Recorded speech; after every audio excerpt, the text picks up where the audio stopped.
라는 제목으로 말씀 전가하도록 하겠습니다. 우리 제목 같이 한번 해볼까요? 시작. 왜 안식일을 이렇게까지 지키려고 할까? 지난주에 예수님께서는 안식일에 제자들과 함께 밀밭 사이로 걸어가셨죠, 그렇죠? 제자들이 거기서 어떤 일을 했죠?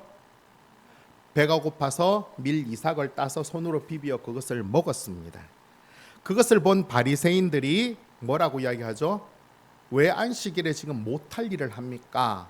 라고 예수님을 비난하면서 뭔가 꼬투리를 잡으려고 하자 예수님은 뭐라고 하셨어요? 사람이 안식일을 위해 있는 것이 아니라 안식일이 사람을 위해서 있는 것이다 라고 하시면서 인자는 안식일의 주인이다 라고 말씀하시면서 그 논쟁을 다 정리하셨습니다.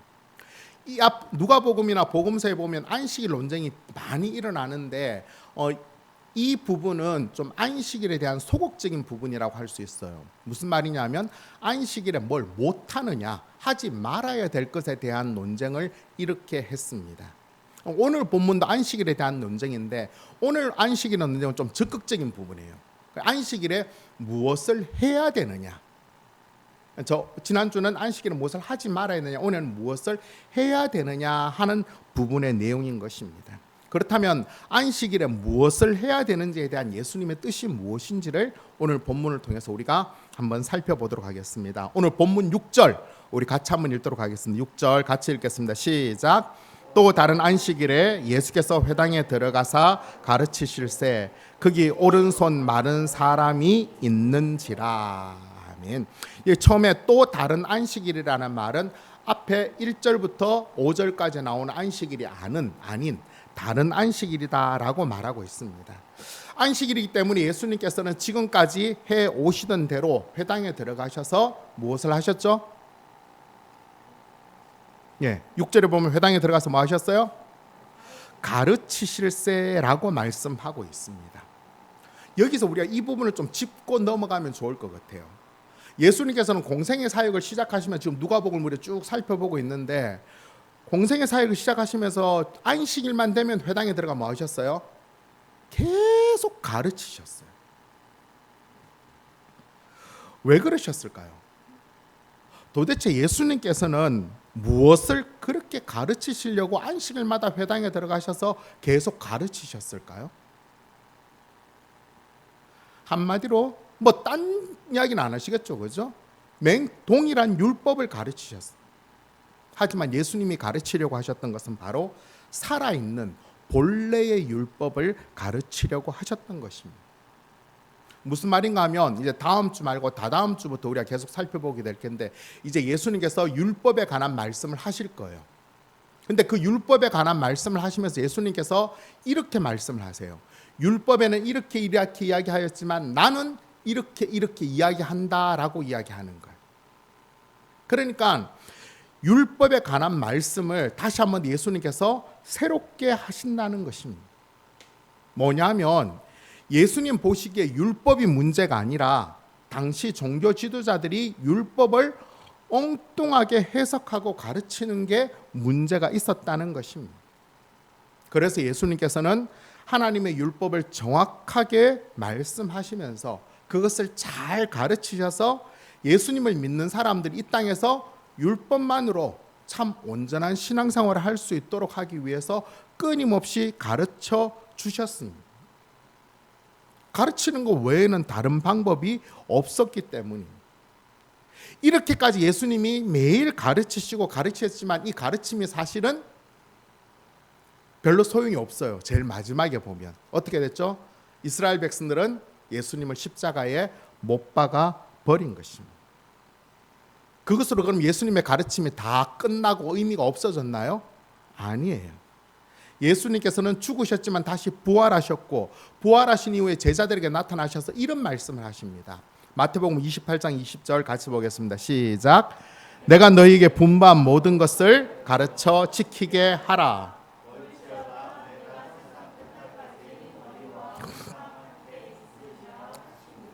아멘. 예수님께서 마지막으로 하신 말씀이기 때문에 굉장히 중요한 말씀인데 이 말씀의 또 중요한 의미가 뭐냐 하면 예수님께서는 이 땅에 3년 동안 제자들을 데리고 다니시면서 그들에게 능력을 주셨어요. 그렇죠? 그래서 제자들은 뭘 했어요? 3년 동안 다니면서 전도도 했어요. 그죠? 또 병자도 고쳤어요. 또 귀신도 내어 쫓았어요. 하지만 제자들이 안 한 게 뭐였어요? 가르치는 건 안 했어요.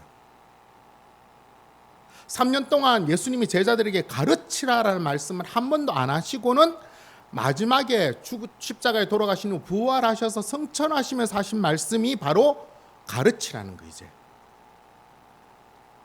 뭐가 차이가 날까요?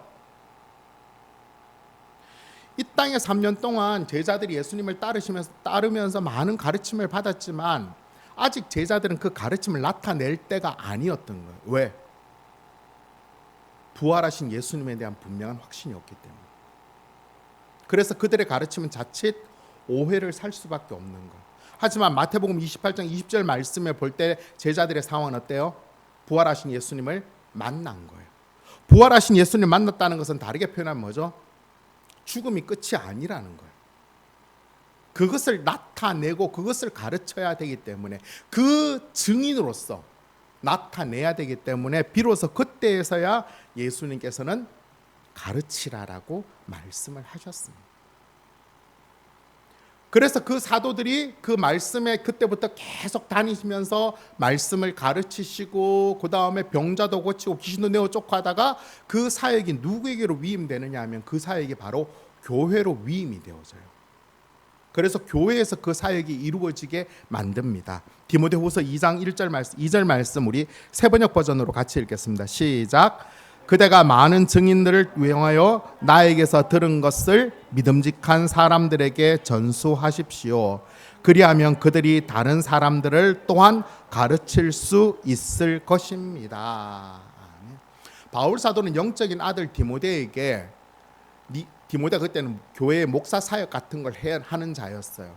네가 가서 교회에 가서 그것을 충성된 사람들에게 내가 들은 것, 곧 바울 사도가 갖고 있는 성경의 진리, 복음을 가르치라라고 이야기해요. 그러면 그 사람들이 또 다른 사람들을 가르칠 수 있을 것이다 라고 강조하고 있는 것입니다. 예수님을 믿는 사람들은 사실 이 가르침, 끊임없이 배우고 가르치는 부분에서 정말로 중요하게 생각해야 되는 거예요. 왜냐하면 그렇게 배우고 가르치지 않으면 어떤 일이 벌어지나요? 그들의 믿음이 굳어져 버리기 때문에. 또한 그들의 믿음 생활들이 확신 있게 하지 못하는 거예요. 왜? 긴가민가 하니까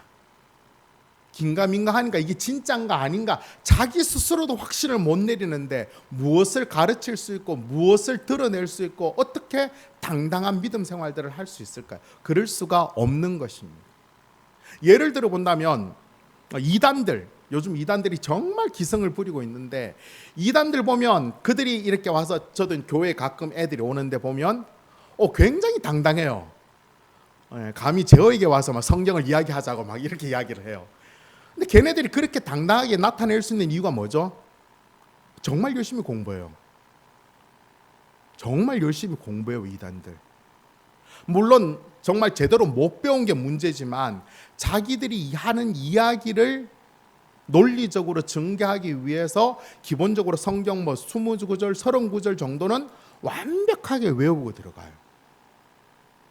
그래서 그걸 가지고 하나씩 짚어 나오면서 이야기를 하는 거예요. 그러니까 걔네들은 당당한 거예요. 확신 있게 뭘 하려고 노력하는 거예요. 이단이라서 정말 안타깝지만 걔네들의 열정 하나는 정말 반면에 정통신앙을 갖고 있는 성도들의 삶은 이 부분에서 굉장히 많이 약합니다. 그렇죠, 그죠? 사실 우리 지연이 고은이가 여기 있지만 저희 딸이라서 쟤네들이 예수님을 믿은 지가 몇 년 됐을까요? 최소 20년, 30년이 지금 거의 다 돼가요. 그런데 한 30년 뭘 하면 그쪽에 도가 튀죠, 그죠? 그런데 어디 가서 이게 신앙에 대하여서 뭔가를 가르치고 나타내고 이게 쉽지가 않은 거예요. 그래요. 교회 보면 큰 교회 같은 데 보면 모태신앙으로 자란 사람 되게 많아요. 그런 사람들은 기본적으로 예수님 50년, 60년 믿은 사람들이에요.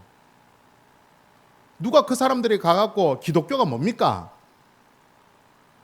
하면서 그들이 갖고 있는 신앙을 확실하게 끄집어내려고 하면 뭘 당당하게 이야기할 수 있을까요? 그렇게 못하는 분들이 되게 많아요. 왜 그렇죠?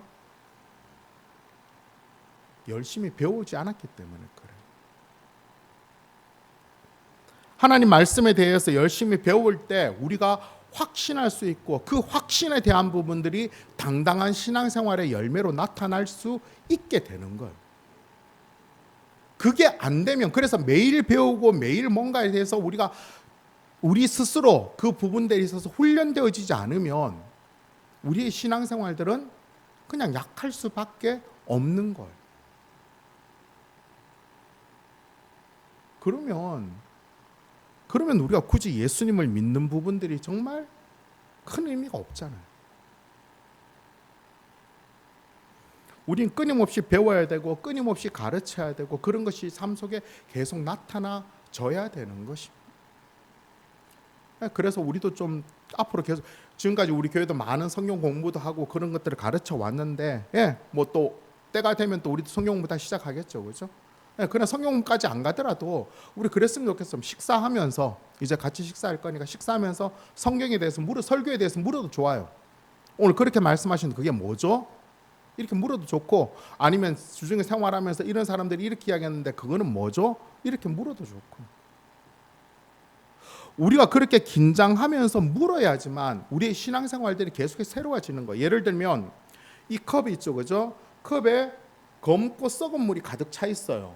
그러면 이 검은 물을 생수로, 새로운 물로 바꾸기 위해서는 어떻게 해야 돼요? 제일 좋은 거는 컵을 뒤집어 버리면 되는데 뒤집어 버릴 수 없기 때문에 어떻게 해요? 이 검은 물에 새로운 물을 계속 붓는 거예요. 그러면 물이 계속 바뀌어지는 거예요. 그러다 보면 어느 순간인가 이 안에 있는 검고 썩은 물들이 다 나가게 되고 이 컵에 새로운 물이 담기는 거예요. 우리의 영혼이 그런 거예요. 우리의 영혼이 예수님 만나기 전에는, 예수님 믿기 전에, 예수님 내 삶의 주인이 되기 전에 우리 영혼은 죄로 인하여서 죽은 영혼들이에요. 여기에 이 검은 영혼에 예수님의 그 생수의 빛이 계속 들어와서 계속 그것들을 바꾸어내어야 되는 거예요. 근데 바꾸어내기 위해서는 단순하게 그냥 설교만 들으면 되는가? 그것도 한 부분이 될 수 있어요. 하지만 그것만으로 끝난다면 그거는 부족한 거예요. 자꾸 바꾸어내어야 되는 것이. 새롭게 만들어낼 때 끊임없이 우리의 삶은 새로워지고 우리의 믿음도 새로워지고, 기어코 예수님께서는 우리들의 마음을 깨끗한 생수로 바꾸어 주신 것입니다. 우리가 그것을 안다면, 그게 맞다고 생각한다면 끊임없이 배우고 가르쳐야 되겠죠. 이 부분을 우리가 한번 뒤집어서 역으로 생각해 본다면 사탄은 어떻게 하겠어요? 사탄은 이 부분이 안 되도록 하겠죠, 그죠? 이 부분이 안 되도록 한다는 건 뭐예요? 더 이상 교회에서 하나님 말씀을 배우고 가르치는 일이 진행되지 않도록 수단과 방법을 가리지 않는다는 거예요. 뭐 이 말이 사실인지 모르겠는데 제가 이렇게 인터넷을 보다 보니까 요즘 젊은이들의 인기 있는 교회의 특징들 몇 가지를 쭉쭉쭉 이야기하면서 그 중에 한 가지가 교회에 성경 공부가 없는 교회랍니다. 젊은이들이 주일날 교회와 성경 공부하는 걸 별로 선호하지 않는데요. 그럴 수 있겠죠, 그죠? 주일날 좀 쉬어야 되고 놀아야 되고 막 이렇게 되는데 거기 모여 앉아서 막 2시간, 3시간씩 성경 공부하는 게 지겨울 수 있죠. 하지만 성경 공부의 가르침과 배움이 없다면 과연 그 믿음이 계속해서 살아갈 수 있을까요?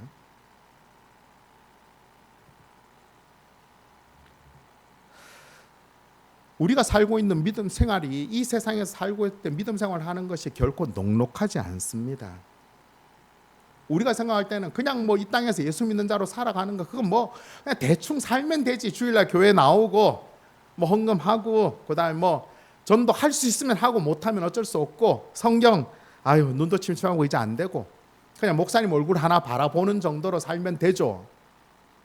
아니요, 그렇지 않아요. 왜 그런 생각을 하게 되느냐 하면 사탄이 우리의 눈을 덮어버리기 때문에 그래요. 그 정도도 괜찮다라고 생각하게 만들어 버린 거예요. 우리가 사는 세상이 어떤가요?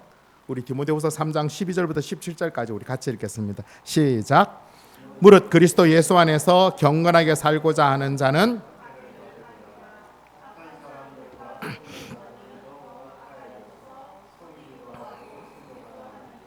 그러나 너는 배우고 확실한 일에 거하라. 너는 내가 누구에게서 배운 것을 알며 또 어려서부터 성경을 알았나니 성경은 능히 너로 하여금 그리스도 예수 안에 있는 믿음으로 말미암아 구원에 이르는 지혜가 있게 하느니라. 모든 성경은 하나님의 감동으로 된 것으로 교훈과 책망과 바르게 함과 의로 교육하기에 유익하니 이는 하나님의 사람으로 온전하게 하며 모든 선한 일을 행할 능력을 갖추게 하려 함이라. 아멘. 무릇 그리스도 예수 안에서 살고자 하는 자, 경건하게 살고자 하는 자는 박해를 받으리라. 세상에 이미 패턴이 그렇게 되어져 버렸어요. 경건하게 살고자 한 이 경건이라는 말은 다르게 표현하면 그냥 예수님처럼 살고자 하면 박해를 받게 된다는 것입니다. 뭐 그거야 감수할 수 있죠, 그죠? 예수 믿으면서 그 정도는 각오했으니까. 근데 그 다음에 이어지는 말이 뭐냐면 악한 사람들과 속이는 사람들이 더욱 악하여져서 속이기도 하고 속기도 하는 하나님 예수님을 닮아가고 하나님 원하시는 삶을 살고자 하는 자들이 당하는 고통 중에 어떤 게 아니냐면 속인다는 거예요. 이 속인다는 것은 다르게 표현하면 뭘까요? 뭐가 진리인지 뭐가 거짓인지가 혼돈되어진다는 거. 좀 다르게 조금 표현하면 어떻게 살아야 잘 사는지가 모르는 세상이 되었다는 거. 그냥 이 세상에서 내가 잘 먹고 잘 사는 것이 제일 좋은 게 되어져 버렸다는 거. 그런 거 보면 우리 가끔씩 그런 거 나오고 인터넷에 보면 초등학생들의 꿈, 희망, 중학생들의 꿈, 희망 이런 것들이 가끔씩 나오죠. 그런 거 보면 저는 좀 사회의 건강성을 좀 측정할 수 있는 기준이 되지 않을까라는 생각이 들어요. 옛날에 뭐 1970년, 80년 그때만 해도 소위 그 꿈과 희망이라는 것은 나를 위한 삶이 아니라 좀 공익, 전체, 우리를 위한 것이 좀 꿈과 희망이었다면 요즘엔 그렇지 않죠, 그죠? 뭐 기본적으로 건물주, 기본적으로 뭐 이렇게 아주 인기 있는 연예인. 그러니까 많은 사람들부터 인기를 얻고 명예를 얻고 돈을 얻고 그래서 내가 원하는 건 마음대로 하고 싶어지는 것이 그게 마치 답이고 그게 마치 진리고 그렇게 살아야지만 되는 것처럼 되어지는 세상이 되어져 버렸다는 거. 그게 우리를 자꾸 속이는 거예요. 하지만 바울 사도는 뭐라고 이야기해요? 그러나 너는 배우고 확실한 일에 거하라. 이 거하라는 말은 영어로 continue, 계속하라는 거. 배우고 확실한 일을 계속하라는 것입니다. 배우고 가르치는 것을 계속하라는 무엇을? 성경. 왜? 성경은 그럴 만한 능력이 있기 때문에. 이 성경 안에 하나님의 사람으로 온전케 되어질 수 있는 능력이 있기 때문에 그 말씀을 계속 배우고 가르침이 이어져야 한다는, 그래야지만 세상에서 내가 살아가야 될 분명한 길들을 살아갈 수 있게 된다는 것입니다.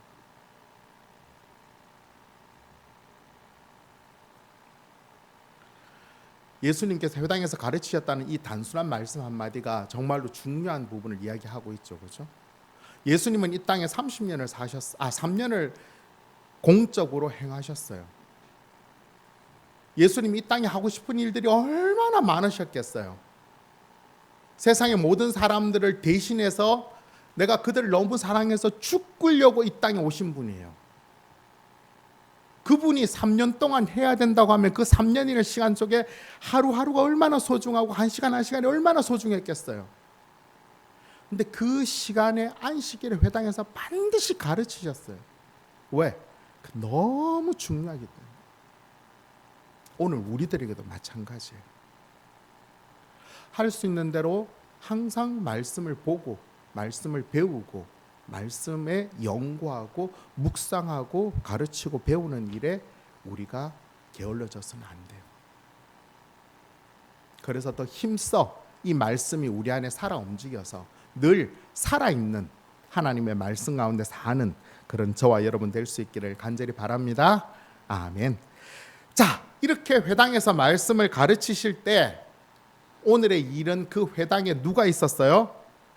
오른손 마른 사람이 있었다라고 말씀하고 있습니다. 오른손이 말랐다는 것은 오른손이 마비가 되어져서 좀 오그라들었다는 거예요.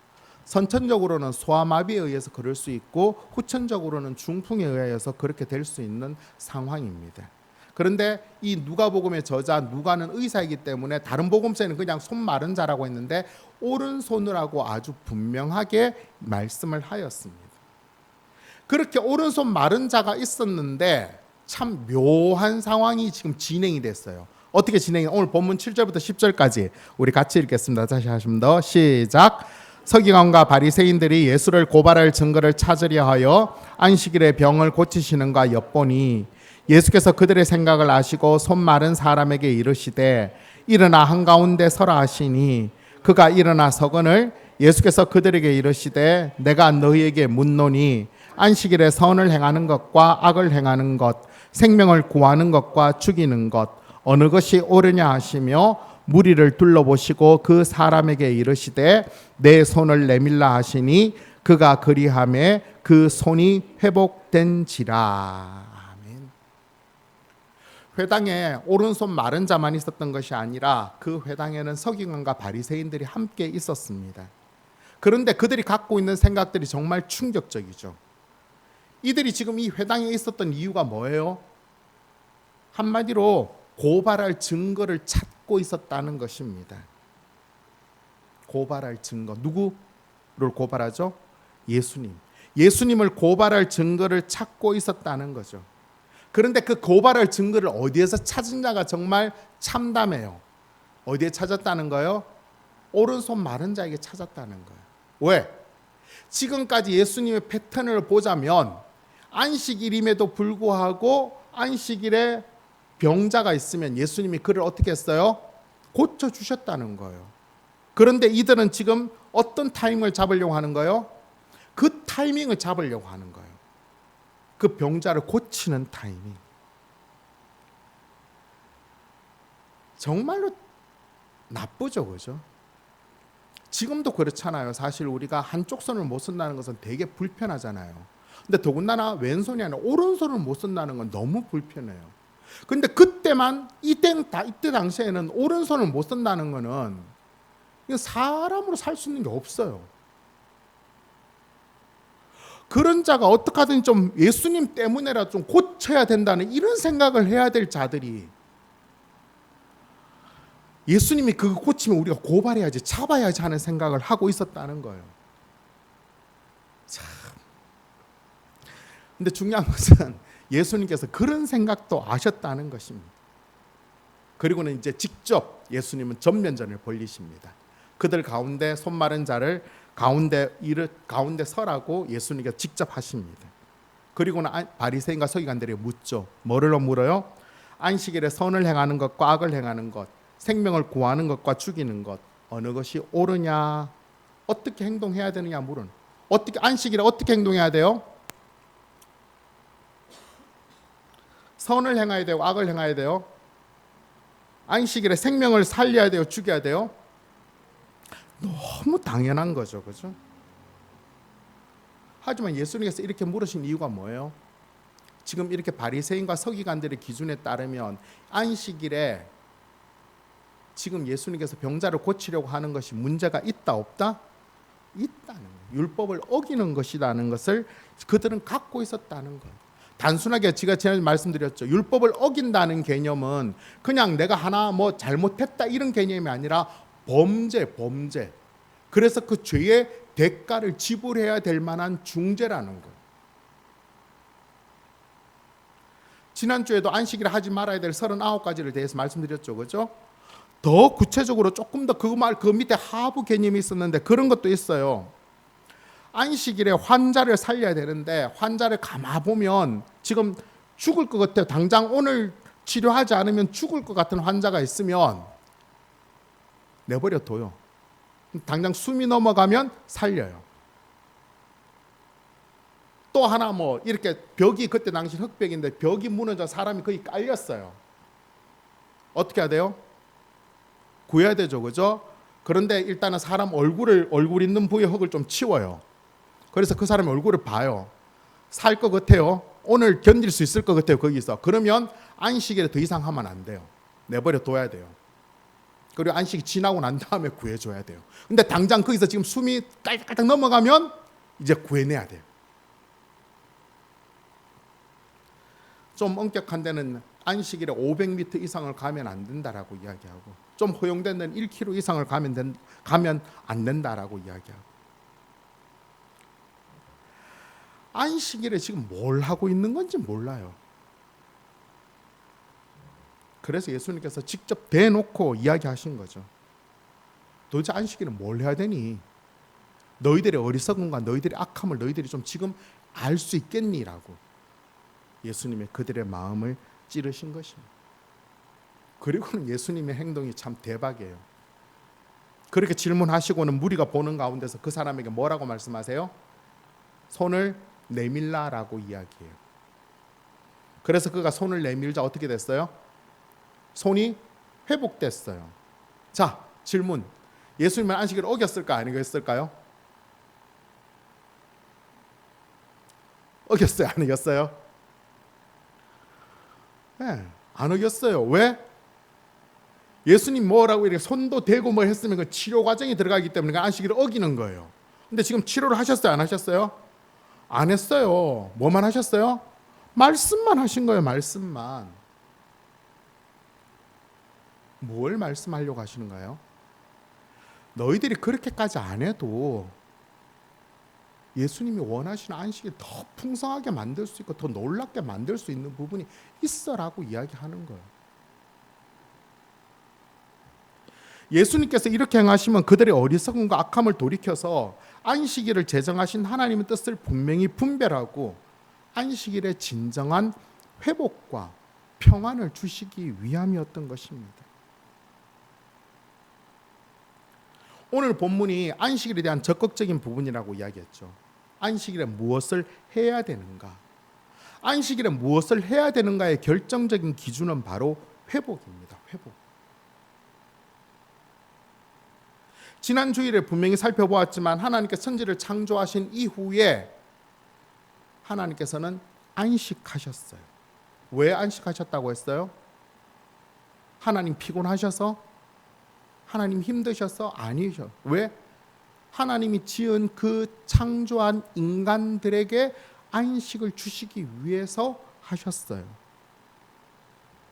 그 안식은 뭐죠? 하나님과의 관계의 회복인 것입니다. 회복. 그래서 지난주에 다시 한 번 더 생각해 보자면 안식일의 가장 큰 기준은 뭐였어요? 아무 일도 하지 않는 것이었습니다. 왜? 왜 그랬을까요? 그래야지만 회복되기 때문에 그래요.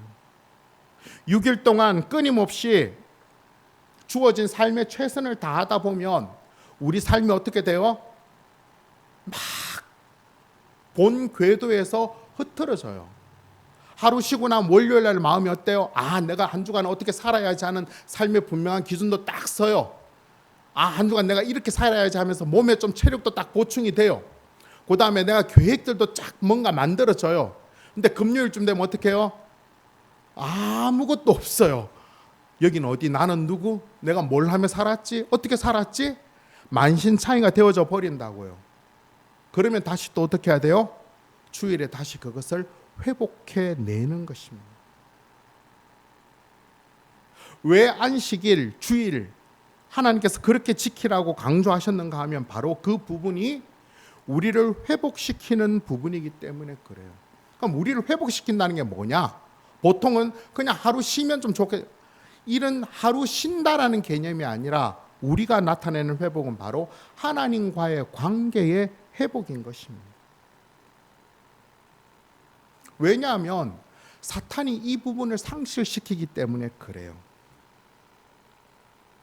무슨 말인가 하면 우리가 주일날 예배를 드리면서 말씀을 보면서 기도를 하면서 찬양을 하면서 우리 관계 회복된 하나님과의 관계는 어떤 거예요? 하나님은 분명히 세상의 주인이시고 창조주이심을 우리가 다시 한 번 더 믿는 거예요. 그죠? 그리고 또 내 삶의 주인이 내가 아니라 하나님이라는, 예수님이라는 것을 다시 한 번 더 고백하게 만들어요. 그리고 내가 이 땅에서 어떻게 살아가야 되는 기준들을 찾게 돼요. 그런데 6일 동안 우리가 세상 가운데서 막 살다 보면 이 부분이 흔들려요. 세상의 주인은 누구예요? 6일 동안 살다 보면 처음에는 하나님이었는데 한 수요일쯤 가면 누가 돼요? 회사 사장님이 되고, 금요일쯤 되면 이 세상의 주인은 누가 돼요? 돈이 돼요. 권력이 되고 돈이 되는, 그게 주인인 것처럼, 그게 다 할 수 있는 것처럼 되어져 버리는 거예요. 주일은 내 삶의 주인이 하나님이셨는데 수요일쯤 되면 내 삶의 주인이 누구예요? 우리 엄마가 되든지 부인이 되든지 남편이 되든지 회사 사장이 되든지 내 삶의 주인이 돼버려요.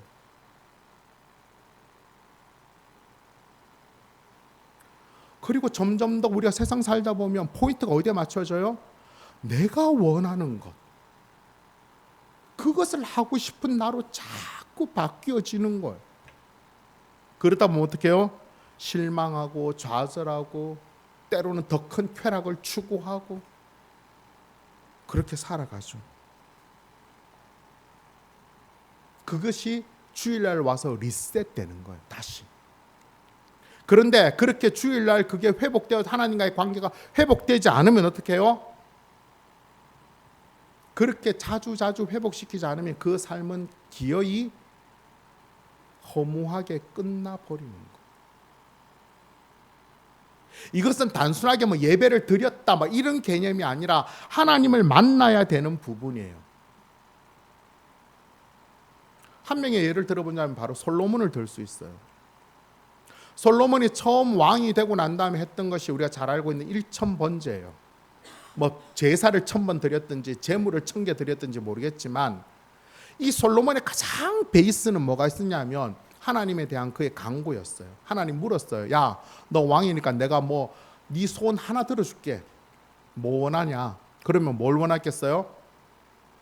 하나님, 내가 왕이니까 내가 전 세계를 다스릴 수 있는 그런 왕이 되게 힘을 주십시오. 군사를 이래야 되는데 이 솔로몬은 뭐라고 했냐면 제가 생각하기에 저는 아직 작은 아이입니다.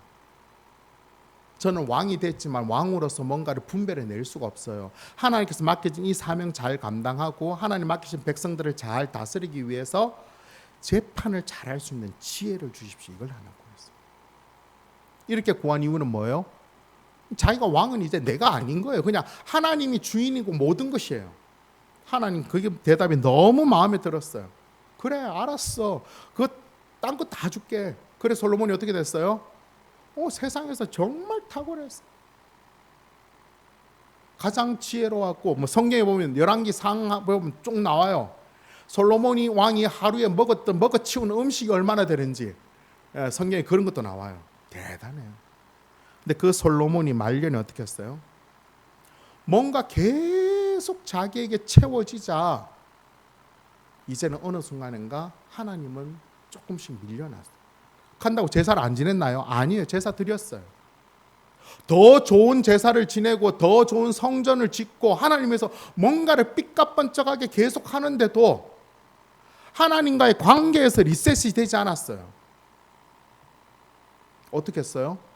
하나님이 그에게 나타나서 야, 너 이러지 마. 뭘 하지 말라는 거예요? 솔로몬이 보기에 자기의 지금 이 엄청난 영광을 계속해서 누리기 위해서는 뭘 하면 안 돼요? 전쟁을 하면 안 돼요.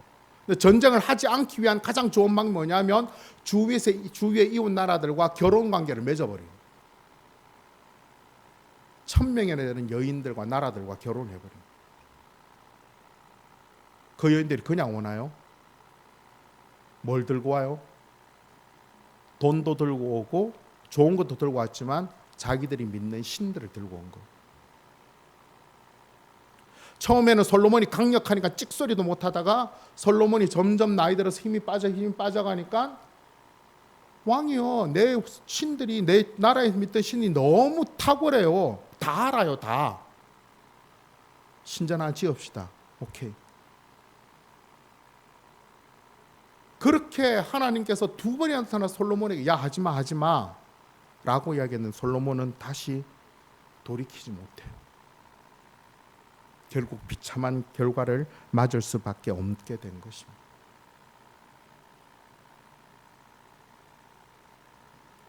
우리가 왜 주일을 성실하게 지켜야 될까요?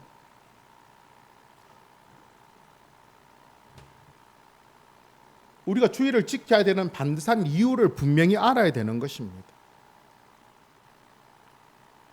우리가 이렇게 와서 하나님께 예배드리고 하나님 앞에 찬양하고 기도하면서 우리가 정말로 포인트를 삼아야 될 게 뭐냐면 하나님과의 관계를 계속해서 회복해야 되는 거예요.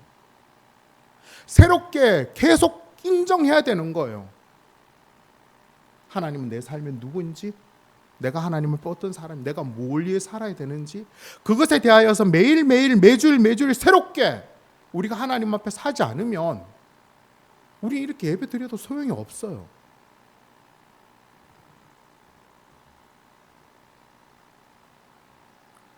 그 관계의 회복만이 우리로 하여금 하나님의 사람으로 더 온전하고 당당하게 살아갈 수 있는 길들을 만들어주는 유일한 방법이 되어지는 것입니다. 그게 되어지지 않으면 어떻게 해요? 예수님 당시에 서기관과 바리새인들처럼 이런 짓을 하는 거예요. 우리가 이 땅에 사는 동안 앞으로 얼마나 많은 주일을 보내게 될지 몰라요. 하지만 우리가 오늘부터 시작합시다. 다른 사실 매일이 그래야 되지만 매일 그렇게 못하더라도 매 주일만이라도 우리가 해야 될 가장 중요한 건 뭐다? 교회 가서 무엇을 먹을까 무엇을 마실까가 아니라 우리가 교회 가서 하나님과 나와의 관계가 뭔가를 매일 새롭게 하는 거.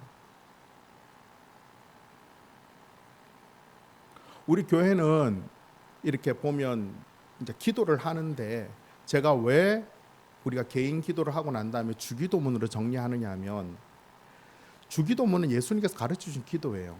근데 우리의 기도가 가끔씩 뭐가 문제냐면 내가 원하는 기도에 너무 빠져버리는 거예요. 주일날 기도를 하면서도 내가 원하는 기도를 하는 거예요. 근데 그 전에 우리가 찬양을 드리고 기도를 하면서 하나님 앞에 내가 원하는 기도를 하여 그리고 난 다음에 주님께서 가르치신 기도를 하면서 정리를 하자는 거예요. 나의 기도가 과연 바로 서 있는지를.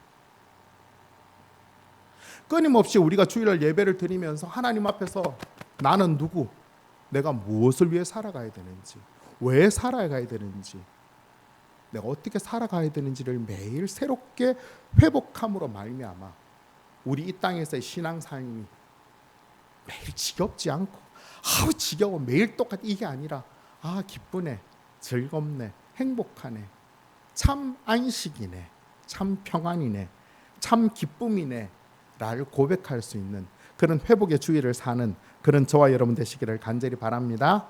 아멘. 마지막으로 한 가지만 더 살펴보기 원하는 것은 바리새인과 서기관들의 반응입니다. 오늘 보면 11절 말씀 우리 같이 한번 읽어볼까요? 11절 시작. 그들은 노기가 가득하여 정말 어처구니 없는 태도죠, 그렇죠? 본문에 보면 예수님께서 그들은 예수님을 어떻게 할까라고 누가복음에는 기록하고 있는데 마태복음이나 마가복음에 보면 어떻게 하여 예수를 죽일까 의논하니라라고 말씀하고 있어요. 자, 우리 한번 생각해 봅시다. 이들은 왜 예수님을 죽이려고 했을까요? 이거 맞추는 사람 오늘 정신기밥인데 제가 두 줄 드리겠습니다. 왜 이들이 예수님을 죽이려고 했을까요? 네, 오늘 본문에서 바로 답을 가지고자 하면 깊이 생각하면 그런데 오늘 본문에서 그냥 쉽게 답을 찾을 수 있어요. 왜 이들은 예수님 죽이려고 했을까요? 네? 못 고치는 그건 어쩔 수 없는 거죠. 한계니까, 자기 한계니까.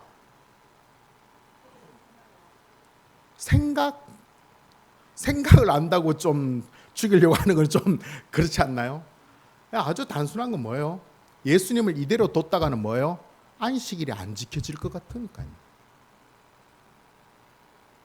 안식일은 그들이 생각해 안식일은 어떻게 해요? 반드시 지켜야 돼요. 그런데 이렇게 예수님 계속 내버려두면 어때요? 안식일이 계속 깨지는 거예요. 어떻게 해요? 죽여야죠, 예수님을. 그래야 안식일을 지킬 수가 있는 것입니다. 참 답답하죠. 그러면 하나 더 생각해 보죠. 왜 이들은 이렇게 안식일을 지키려고 했을까? 왜 그랬을까요? 제가 누가복음 시작하면서 배경을 잠깐 말씀드렸죠, 그죠? 이스라엘 백성들이 뭐 다윗 솔로몬 때 잘 나가다가 나중에 두 나라가 솔로몬 이후에 두 쪽으로 나누어졌죠. 북쪽 10지파와 남쪽 2지파. 북쪽 10지파는 BC 722년에 아시리아라는 나라에 멸망당했고, 남쪽 2지파는 BC 586년에 바빌론에게 멸망당했죠, 그죠? 그러면서 다시 70년 후에 돌아왔어요. 그때 그들이 깨달았던 게 뭐예요? 우리가 왜 망했지? 왜 망했다고 결론 내렸어요? 하나님 말씀을 지키지 않았기 때문에, 하나님 말씀대로 살지 않았기 때문에 망했어 라고 했어요. 그래서 하나님 말씀을 잘 지키자라는 운동이 그때부터 강력하게 시도된 거예요. 하나님 말씀을 잘 지키는 부분은 뭐예요? 율법을 잘 지키는 거예요, 그죠? 율법에서 가장 대표적으로 드러낼 수 있는 게 안식이래요, 그죠? 그렇게 하나님 말씀을 잘 지키면 어떤 결과가 나타날까요? 우리는 다시 안 망할 거야. 우리는 다시 잘 살게 될 거야. 우리는 대박을 칠 거야. 그래서 안식일을 지켜야 되는 거예요.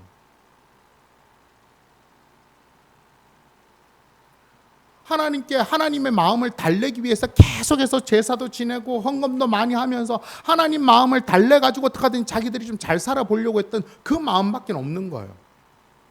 만약에 예수님이 이렇게 안식일을 깨버려서 안식일이 점점 깨지면 어떻게 돼요? 하나님이 안 도와주면 자기는 멸망한다고 생각하는 거예요.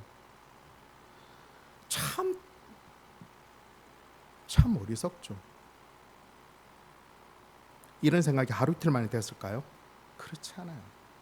계속해서 굳어져 온 것입니다. 근데 우리가 믿고 있는 하나님이 그런 하나님인가요? 그렇지 않아요. 우리가 하나님을 어떻게 믿어야 되느냐? 내가 잘 나갈 때 하나님 믿고 하나님 도와주심, 내가 힘들면 하나님이 안 도와주시는 건가요? 오늘 집에 가셔서 주보에 나오는 읽을거리 한번 읽어보세요. 그 부분에 대하여서 좀 설명이 좀 나와져 있습니다. 우리를 향한 하나님의 사랑과 은혜는, 잘 들으세요. 우리를 향한 하나님의 사랑과 은혜는 우리가 하나님께 어떻게 하느냐에 달려 있는 게 아니라, 우리를 향한 하나님의 사랑과 은혜는 우리가 하나님께 어떻게 하느냐에 달려 있는 게 아니라 하나님 자체의 성품과 사랑과 은혜에 달려 있다는 것입니다. 이해되셨나요? 부모가 자식을 사랑하는 것은 자식이 뭘 잘해서, 자식이 엄마가 원하는 대로, 아빠가 원하는 대로 뭘 해줘서 그때 사랑하는 게, 그게 사랑인가요? 부모는 자식을 그냥 사랑해요, 부모 마음에.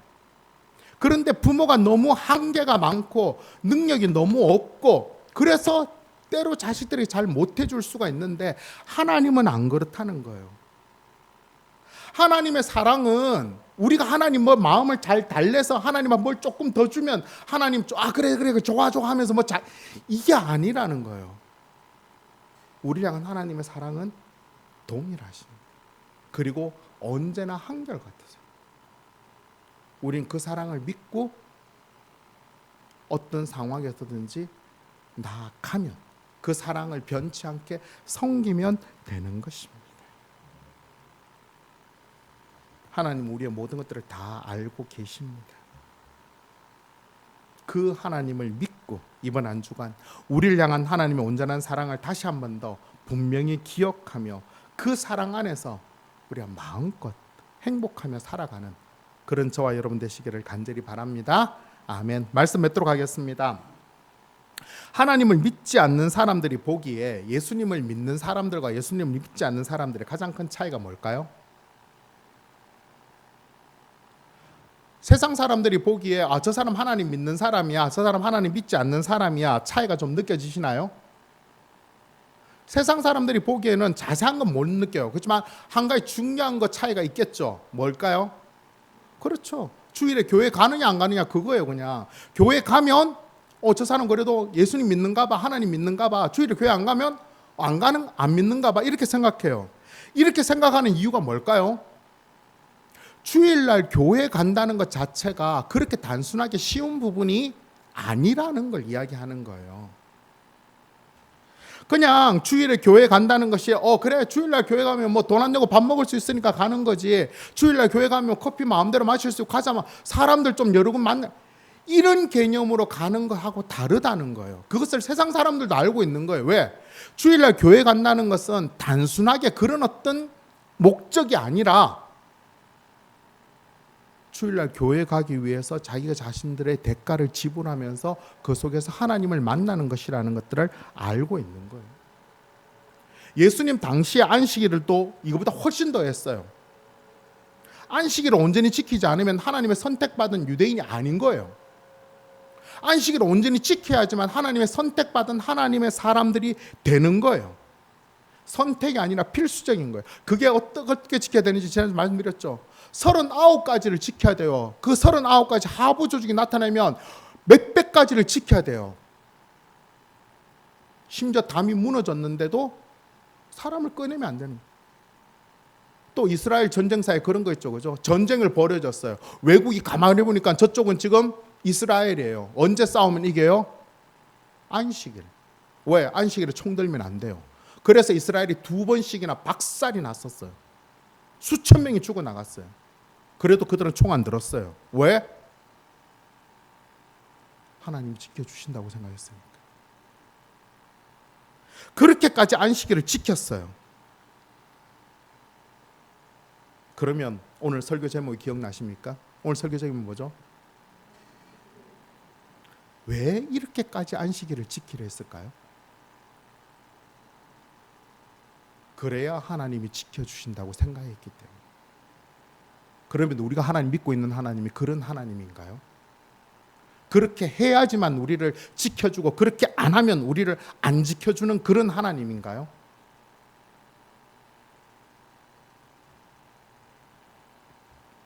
그들은 안식일을 지키면서 하나님에게 축복받을 명분이라고 생각했어요. 하나님이 자기들을 축복해 주셔야 되는데 뭐 아무것도 없으면 축복해 줄 건더기가 없잖아요. 근데 최소한 율법을 지키고 안식을 지키면 하나님이 약속한 명분이 있기 때문에 축복해 줄 거라고 생각했어요. 그러나 하나님과 우리 사이에는 그런 명분이 중요한 게 아니에요. 관계예요, 관계. 하나님과의 관계가 매일 회복되지 않으면 아무 소용이 없는 것입니다. 오늘 말씀이 굉장히 길어지고 있죠, 그렇죠? 하지만 너무 중요한 부분이라서 강조하고 있는데 우리가 주일날 예배드리면서 꼭 하나 기억해야 될 건 뭐죠? 하나님과의 관계예요.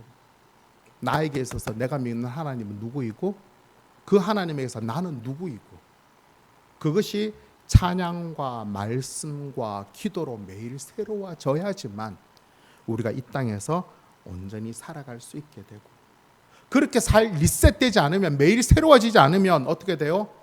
오늘 본문에 나오는 서기관과 바리새인처럼 살게 되고 조금 더 나아가면 어떻게 해요? 하나님을 믿는데 어떻게 믿어요? 무당처럼 하나님을 믿어요.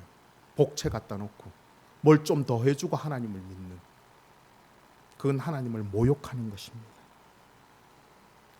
항상 살아있는 하나님 말씀을 배우고 익히고 가르침을 받아 복음의 본질을 새롭게 하여서 기도와 찬양과 말씀을 통해서 하나님의 항상 관계가 회복되어져서 세상이 줄 수 없는 이 땅에 누릴 수 있는 평안과 기쁨과 안식을 온전히 사는 그런 주일을 매일 사는 그런 저와 여러분 되시기를 예수님의 이름으로 축원합니다. 아멘.